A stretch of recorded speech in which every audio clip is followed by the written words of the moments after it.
எடுத்து வாசிங்க. எரேமியாவின் தீர்க்க தரிசன புஸ்தகம் 30ஆம் அதிகாரம் 17ஆம் வசனம்.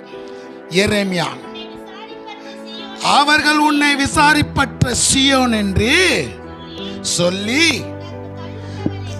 உனக்கு தள்ளுண்டவள் என்று பெயரிட்டிருப்பாங்க.